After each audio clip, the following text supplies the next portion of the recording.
Dina longso pangkawa luwa ayu ketutup mega utane peteng mendung kelintang aku lali dinan sandya ketika ra ono warna cerita nalika semono jenengmu ilang kekawa udan aku lali dinan mung iso ndedonga nglalilir sliramu kasebut dening Gusti tresnaku tumuntur trite krimes iki utane ora iso lali lumantaring ati mangsa dina angel kelalen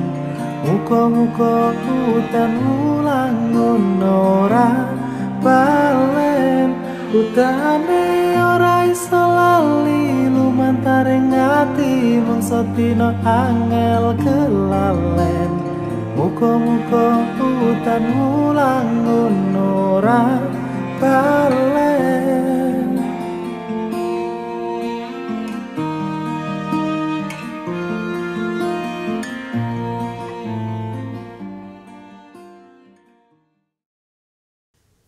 Halo guys, berjumpa kembali dengan Moti di program MoTV dan tamu kita kali ini tadi sudah disaksikan, dia sudah menyanyi dan sudah menampakkan wajahnya yang ganteng kayak Chico Jericho. Tapi dia sebetulnya profesi aslinya itu adalah seorang dosen. Bayangkan seorang dosen yang seperti ini pinter nyanyi, ganteng itu pasti digila-gilain mahasiswinya kan. Nah kita akan ngobrol-ngobrol dan saya itu nggak jelas dia itu apakah dosen atau seniman. Nanti kita ngobrol, kita temukan siapa dia sebenarnya. Dan bersama saya ada Pak Dosen Pak Damai. Walah. Terima kasih Romo. Pak Damai, apa kabar? Sehat-sehat? Baik Romo, sehat-sehat sekali. Sehat-sehat ya. Terima kasih loh Romo sudah diundang di sini.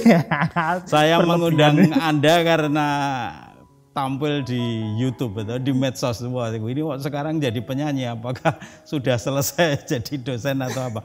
Nah, kita akan perjelas profesi Pak Damai ini.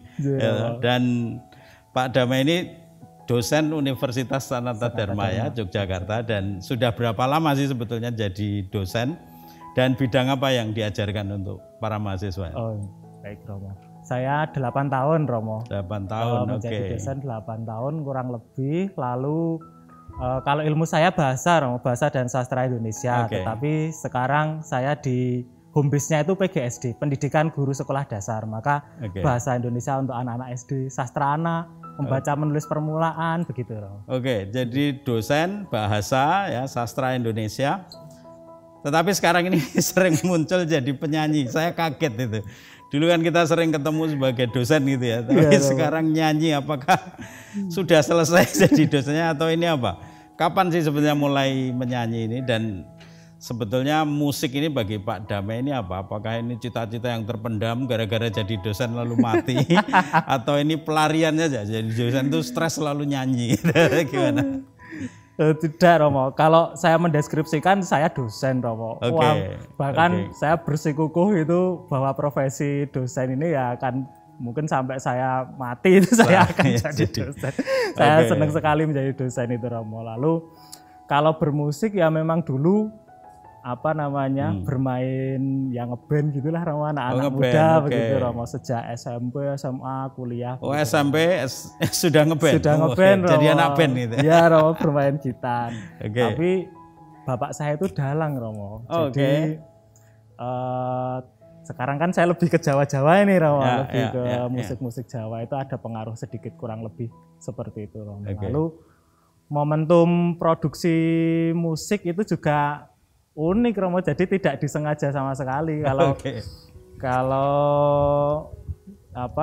musik itu ya agak tidak sengaja Romo sebetulnya. Tidak sengaja gitu. Tidak sengaja Romo. Tidak sengaja, tahu-tahu ini zaman medsos gitu lalu menjadi berkibar gitu ya.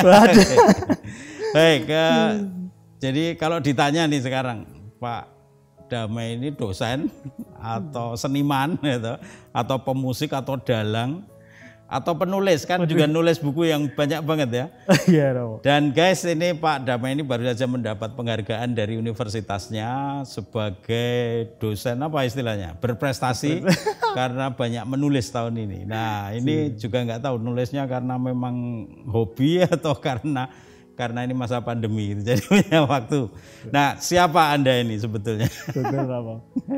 Ya tadi itu Romo, saya itu mendeskripsikan diri saya tetap sebagai dosen. Dosen ya, oke. Lalu semua yang saya lakukan itu sebetulnya alurnya itu ya ke situ Romo, mahasiswa. Mahasiswa ya. Jadi ketika membuat lagu itu ya ada misi-misi tertentu gitu Romo. Jadi sekarang kan mencari pintu masuk ke mahasiswa itu susah Romo. Tidak apa ya kita harus populis lah Romo. Mungkin salah satu alatnya ya dengan cara seperti itu. Kenapa kok saya menulis itu juga alasannya mahasiswa. Saya membuat lagu ya alasannya sebetulnya mahasiswa. Mahasiswa juga, oh ya. Betul, jadi mendalang juga demikian. Jadi sebetulnya saya dosen, bro. Jadi dosen dan concernnya memang hatinya untuk para mahasiswa, untuk orang muda, dan memakai segala sarana sebagai medium untuk selalu apa ya, sebagai dosen itu sebagai pendidik gitu. Jadi mendidik dengan berbagai medium. Oh ya Romo, sekarang itu apa kalau kami kita mungkin kan setiap semester ada laporan kinerja dosen atau LKD. Pencipta lagu, pemusik itu ada SKS-nya Romo. Oh ada SKS-nya juga. Bisa dihitung untuk laporan ke Dikti Romo. Jadi ternyata itu bukan sesuatu yang perlu dipisah-pisahkan Romo. Itu bisa menjadi sesuatu yang mengalir begitu saja. Jadi ternyata sekarang zamannya memang seperti itu. Semua orang bisa multitasking gitu. Jadi apa istilahnya integral gitu. Integral. Jadi dosen tapi sekaligus berkesenian dan memakai medium itu untuk sarana prasarana mengajar dan juga untuk menjadi apa ya, concern terhadap mahasiswa ya, untuk dunia pendidikan. Baik, nah pertanyaan selanjutnya, bagaimana Anda mengatur waktu inilah? Dosen itu kan setahu saya itu harus mencari apa namanya istilahnya, pekerjaan administrasi juga banyak sekali ya, tidak hanya mengajar dan harus mempersiapkan mengajar, tetapi juga punya waktu untuk bernyanyi, untuk dalang, gitu, untuk menulis. Bagaimana Anda mengatur waktu itu? Slow ya Romo ya. Anak sekarang bilangnya slow. Tapi ini slow yang efektif karena produksinya banyak banget. Kalau menulis buku itu sebetulnya jadi dulu itu sebelum di awal-awal saya mengajar itu setiap kali pertemuan itu saya membuat makalah sederhana Romo, 3-4 halaman begitu, tapi rutin seperti itu terus Romo. Jadi setiap pertemuan saya berikan makalah ke mahasiswa, nanti didiskusikan, ada feedback saya tulis lagi dan seterusnya itu satu semester terkumpul satu naskah untuk perkuliahan tertentu itu jadi satu buku. Jadi satu buku. Jadi kalau mau dituruti itu setiap semester itu bisa satu buku untuk satu mata kuliah tertentu, Romo. Tapi kadang energinya enggak cukup untuk itu. Maka saya pilah-pilah, saya pilih yang terbaik, lalu saya kompilasi jadi sebuah buku. Oke, menarik ini. Kalau menyanyi. Ini bisa saya contoh ini. Jadi semua tulisan itu saya simpan Romo. Dan itu nanti suatu ketika kita lihat lagi, oh lumayan ini ketika dikurasi bisa jadi sebuah topik tertentu gitu. Sastra anak atau apa tinggal kita bikin fragmen-fragmennya saja. Lalu kalau menulis lagu, nah itu pandemi Romo. Ini sebenarnya berkat pandemi ini Romo. Berkah pandemi. Berkah pandemi Romo. Karena saya mengajar daring itu stres Romo. Ya betul. Mengajar daring itu kok saya nggak dapat energinya mahasiswa dengan saya itu seperti tidak sedekat dulu, ada jarak gitu. Tidak muncul chemistry-nya gitu. Lalu suatu ketika ada mahasiswa saya namanya Bayuga ini Romo, saya sebut biar anaknya seneng. Anaknya, si Bayuga itu membuat lagu Jawa waktu itu dan lagunya itu menurut saya enak sekali lagunya.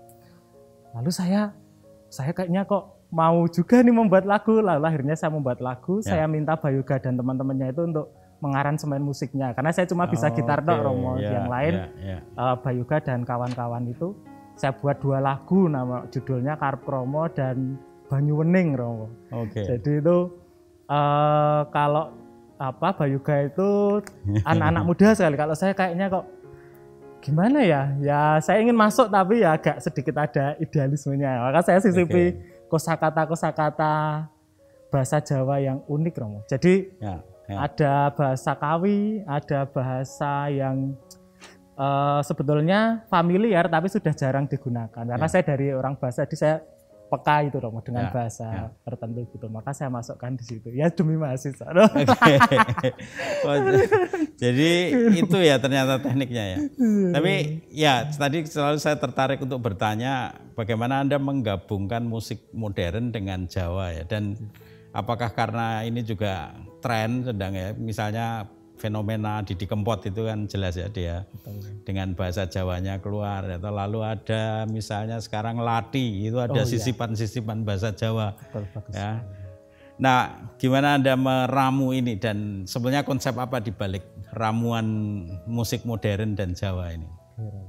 Kalau ini momentumnya memang tepat sekali menurut saya, Romo, karena Jawa itu ya tren sekali. Lalu kalau era saya muda sewaktu mahasiswa dulu itu saya itu kan stylenya ke Nirvana misalnya, mendengarkan musik-musik barat begitu, Romo.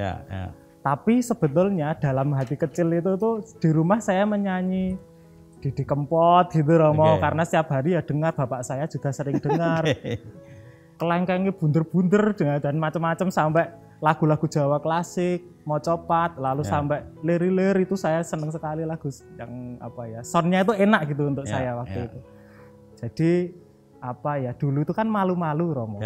Sekarang kok momennya tepat, saya lepaskan saja, Romo.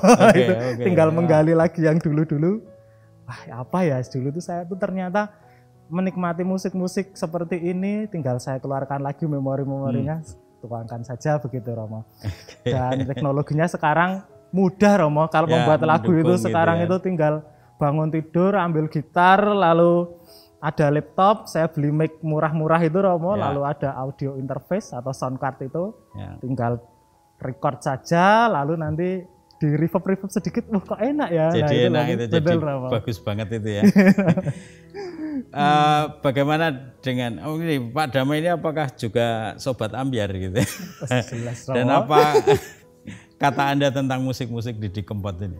Wah, kalau sebut sobat ambyar sekali, Romo. Sejak zaman awal-awal itu lagu-lagu lagu Kuncung, lalu Parang Tritis, awal-awal Didi Kempot itu saya hampir semua hafal lagunya Didi Kempot. Walaupun waktu itu saya tidak berani menampilkan karena gengsi. Zaman dulu itu musik itu menentukan pergaulan ya, Romo. Zaman dulu itu seperti terkotak-kotak, loh ini anak rock, ini gitu tuh agak enggan gitu. Tapi sebenarnya saya senang sekali dengan Didi Kempot. Maka sekarang kalau tren anak muda seneng gitu, ya memang bagus menurut saya dari dulu. Indah sekali, luar biasa Didi Kempot itu. Kalau menurut Pak Damai ini, Didi Kempot ini apa sih yang membuat dia begitu naik daun tiba-tiba ya? Bukan tiba-tiba sebenarnya, dia meniti karir lama, tetapi tiba-tiba ada orang muda yang mencintai ini, lagu-lagu Didi Kempot sangat banyak ini, dan mereka nyebutnya sebagai sobat ambyar ini. Apa yang membuat lagu-lagu Didi Kempot dicintai orang muda sebetulnya? Ya relate menurut saya, Romo, karena ya tentang sehari-hari, cidro, patah hati itu di semua lagunya kan kisahnya seperti itu, Romo. Lalu anak-anak muda itu kan kalau ada sesuatu yang mengaktualisasi rasa sakit hati itu sepertinya kok, dan dinyanyikan dengan enjoy begitu, Romo. Jadi merayakan kesedihan. Kadang kan sedih zaman dulu itu kan harus tidak terlihat. Sekarang sedih itu dirayakan, Romo. Ini istilah yang menarik, merayakan kesedihan. Sedih ya sedih saja gitu, enggak apa-apa, dirayakan. Jadi lagu-lagu yang melo itu justru menciptakan suasana perayaan akan kesedihan itu. Betul, maka ambyar betul itu di situ itu ya. Baik, sedikit ngerumpi nih ini ya, kan ada 3 seniman yang meninggal dalam waktu yang berdekatan ya. Saya kenal di sini Mas Djaduk Ferianto dengan musik yang bagus banget itu, antara ya dia selalu menggabungkan dengan etnik gitu ya, musik etnik. Lalu Glenn Fredly ini kan sebenarnya kalau kita lihat syair-syairnya yang romantis dan selalu bikin orang menjerit ketika mendengarkan Glenn Fredly ini, dan sebetulnya kan kata-katanya hampir sama dengan Didi Kempot, hanya ini versi Indonesia, ini versi Jawa gitu ya. Dan Didi Kempot sendiri itu lagu-lagunya yang juga mellow gini dan ambiar itu ya istilah mereka itu. Nah sebetulnya Pak Damai itu kalau melihat 3 orang ini alirannya yang masuk yang paling dekat dengan Pak Damai apa nih? Kalau yang tampil Romo yang mungkin mahasiswa saya senangi, yang dikenali itu lagu-lagu saya yang awal itu lebih ke Didi Kempot itu Romo. Jadi ada nuansa dangdutnya begitu. Tapi kalau saya sendiri, saya Pak Djaduk lebih apa ya lebih dari Sinten Remen itu Sinten saya sudah mengikuti. Lalu musik saya yang terakhir, yang lagu saya terakhir judulnya Lakuku, itu yang mengaransemen Mas Budi Pramono. Dulu Mas Budi Pramono itu sering diasosiasikan dengan Mas Djaduk gitu ya, Mas Budi Ferianto gitu katanya, karena badannya kebal. Dan aliran musiknya itu sama sesuai yang saya inginkan akhir-akhir ini. Jadi sebetulnya lebih ke Pak Djaduk dan Sujiwo Tejo Saudara. Sujiwo Tejo dia tapi pernah buat lagu-lagu Jawa ya. Betul. Aliran nada-nada Banyuwangi itu saya senang sekali. Itu indah. Sujiwo Tejo sebenarnya yang paling.